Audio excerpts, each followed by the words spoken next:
funny thing happened on our way to the dining room last night at Skytop Lodge.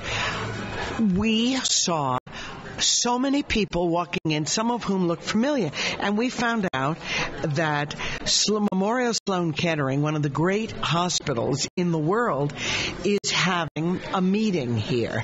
And that they have been coming here for a couple of years with some of their research teams. So we invited Dr. Craig Thompson, who's president and CEO of Memorial-Sloan Kettering. Dr. Thompson, it seems to me, as a layperson, but have a lot of your physicians and researchers on with us on the radio, this is probably one of the most exciting times to be in your field.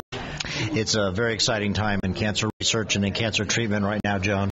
It's great to see you up here at Skytop and with WOR covering this area as well. Since 2004, we've had a partnership with the GEOFFREY BEENE Foundation, and they've really challenged us to translate more of our basic research more rapidly to the benefit of patients. And everyone is so busy in New York, as you know. Coming here away and bringing 190 of our best researchers, investigators, and physicians together in this unique environment of Skytop really gives us the ability to break down the silos and actually get people to interact and talk about ways in which we can facilitate more rapid translation of the new research discoveries that are being made in cancer to really benefit our patients and their families. And you know, it seems that they're fast and furious.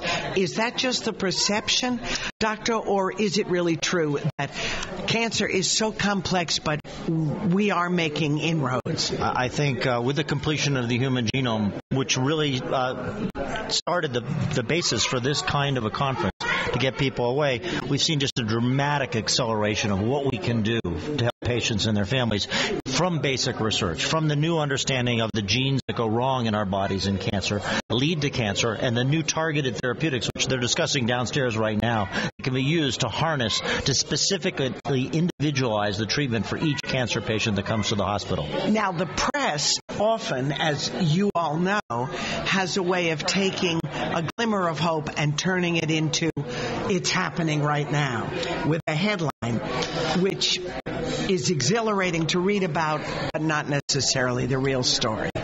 I think we still have a period of time measured over the next 10 years or so where we're going to start to see the benefits of having sequenced the human genome in cancer therapy.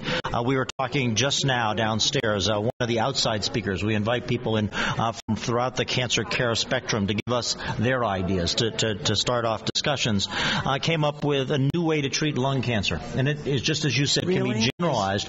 The problem is that is a terrific therapy, but it can only be applied to about 5% of people with lung cancer. Because there are many kinds of lung cancer. Unfortunately, we lump so that we can generally understand that. We know the certain causes of lung cancer, but what gene goes wrong in an individual patient's cancer is what makes the difference for treatment.